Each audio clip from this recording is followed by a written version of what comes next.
I didn't expect to get so much out of integrated learning, but this course has taught us how to be prepared to learn better, how to go into college ready to take on every challenge that we face, and how to face it well, and to not lack in our determination or slacken in our strength and ability to get this done. You might be sitting there thinking to yourself, like, I don't want to watch this video. I don't want to listen to these people talk. Yeah. Or like how Joe and I didn't even want to film this because we put it off to the last second. We procrastinated a little too much on this video. Yeah. But procrastination is when you put something off to the very last second. And that is caused by your prefrontal cortex sending pain signals to the rest of your brain. And that's what drives you to put like tasks off to the very last second. Studies show that there are many different techniques, learning techniques, to combat procrastination.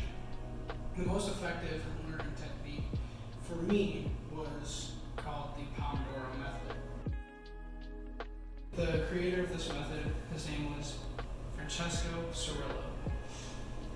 And what the Pomodoro method is that you work on your assignment for 25-minute segments. No more, no less, exactly 25 minutes. And then after that 25 minutes is up, you go and you take a 5 to 10 minute break. And that worked very well for me, and that's how I beat procrastination, is that I would get with my friends and they would help me like stay on task, stay focused on the assignment that I have to get in. And we would have a start time to when we would start doing our work and an end time. And after that, we would take breaks, little fun breaks sometimes. And one of the major things that kicks procrastination into like a high gear is the lack of sleep. And every hour that you lose of your vital 8 hours of sleep, that's your productivity drops by 40%. The way of beating procrastination is by being ignorant. That extra hour of sleep is so important, and that's what's vital to becoming a better learner. Having good habits, being able to sleep well, getting into a good routine, those are all extremely important. But the most important thing is first asking the question, what is learning? Learning consists of taking in new information, but how you use it is very important. There are two different broad mental states, the focus mode and the diffuse mode that we learned about in integrated learning.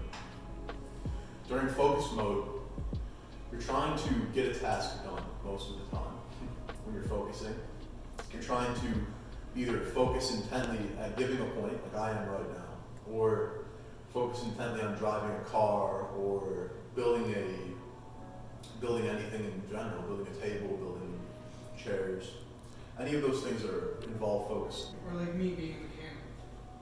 Like, I'm in focus mode when I'm sitting there trying to fix a problem that somebody said that they had on their car. Just like being an auto mechanic or anything, focus mode is extremely important, but that comes with diffuse mode. You need to allow yourself time to relax, decompress, and spend your energy doing what you want to do. And that often involves doing nothing. Make sure you don't overstimulate. Yeah, make sure you don't overstimulate yourself. Make sure you don't take in too much information at once, because then it's like building a foundation or a brick wall. If you're building these things slowly and over time, one brick at a time, spaced out well, it'll add up to a beautiful foundation in the future. But if you're cramming yourself, what were you saying? The Great Pyramid. Yeah, just like the Great Pyramid, Like the Egyptians built the Great Pyramid of Giza by putting together incredibly massive stone bricks, and it's still around almost 3,000 years later.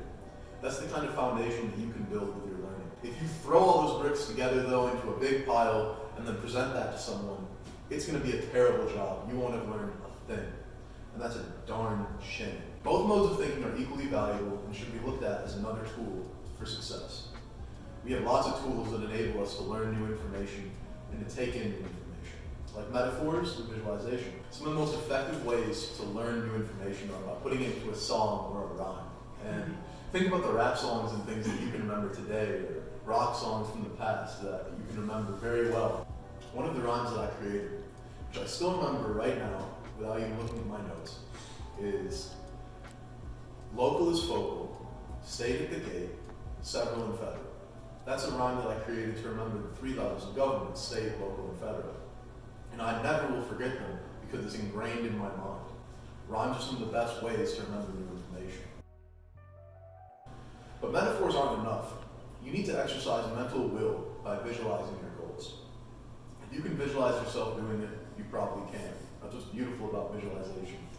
When you visualize something, it's all really about what you want from it. So when I think about visualizing, I sit back and I imagine myself in the most beautiful situation. I have a beautiful mansion. I have 20 cars and I can choose whichever one of them I want to drive.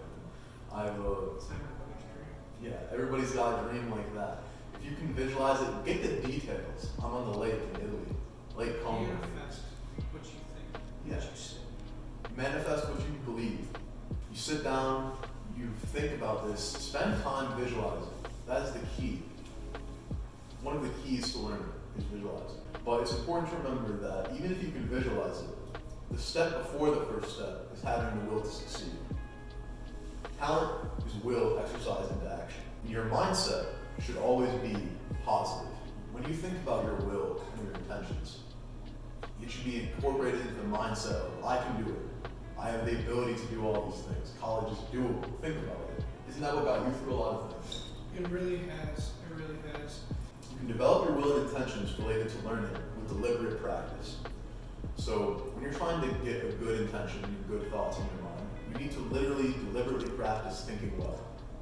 That's one of the most important things. I only got better at guitar by practicing, finding new sources, talking to people who play guitar.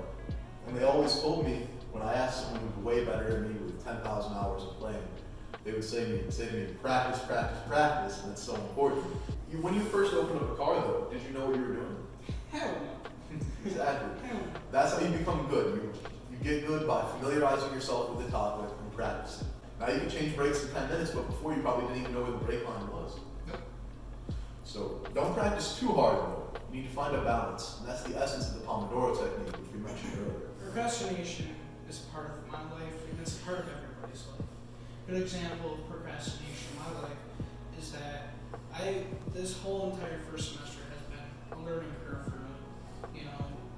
It's been part of my procrastination's been a part of like me in high school and me in regular life in the start of this semester. Like I've put off so much work until the last second, to the point where at this moment, it's in all honesty, it's really irreversible for the work that I have missed because a lot of my teachers have locked the assignments and I can't get into them. But I have found something that has worked for me and is working for me at this moment. And I am very thankful for all of my friends who have helped me, especially Joe and Steve. And they're amazing for helping me find my groove and where I know where I have to pick up for my next semester and the next 2 semesters after that. And I thank you for that. Thank you. Just coming to college. When I first started off at college, I felt like I did not belong. I've been out of school for about 2 years at that time and just had no footing, no nothing. And I felt like I was just lost when I came here. I got invigorated much more at OCC when I came here by spending time with friends from day one. I admit, there were times during this semester where I also felt a bit lost, where I didn't really know what I was doing. But thankfully, I made good friends like Zach right here, and because of that, that's what allowed me to really get into my interests. Most of my interests, like history and law, were discovered on my own. It's important to remember to do learning independently as well as with friends, because independently is where you'll find many of your interests lie. I did some research on my own and really got into it, really went into the depth of the subjects. That's how you'll discover what you really love. Brian Tracy, a speaker we were acquainted with in class a couple times, said this: "You are what you think about all day long." And that's so true, because if you're thinking to yourself all day that you're an imposter, that you don't belong where you are. That's the kind of thing that will take away all your success. So remember to learn well by controlling your thoughts. They make you. With me in all my classes and everything like that, it was horrible. It was horrible. I didn't know where I was. And luckily, I got a group like I said before, I'm lucky that I have a group that I do. If we weren't here filming this video, I'd be at home in my basement, in the dark, typing out an essay. I decided to bring some creativity and some art and some passion to this project. This project is difficult. This undertaking was difficult, but we really did get it done. I took a communications class up at OCC, for example, and that comm class really helped me become into public speaking and realize my dream is possible. I have a dream of becoming a YouTuber one day. That is realizable because of these classes I've taken at OCC and people I've met. And communications has made a big impact on me as well. Like, it taught me on how I can communicate to people better and not come off as like to put it bluntly, and just it just helps me, like, so in the future, like, I know how to communicate better, and it's gonna be a lifelong lesson and everything like that. I'm gonna learn every day on how to communicate to different people, but it just put a really big push on how to come across to people more respectively and everything like that. So our teacher, Mrs. Marker, really helped us prepare for the rest of our time in college. And for that, we're both grateful. Courses like these not only teach you how to learn, but the value of hard work. We will achieve our dreams because of the depth of our learning over these weeks and months. So to my friends and my peers, I want to say good luck and God bless. And Zach, do you have any ending words? yes, my life has been a roller coaster of a ride, like I've explained in this video and everything like that multiple times. And integrated learning, especially like my school life, actually has been a roller coaster of a ride with, getting in trouble in high school and everything like that. But when I came to college and towards the end of the semester, integrated learning really kicked in, and just it taught me different lessons on how to be a better student, get better grades, and actually do something myself.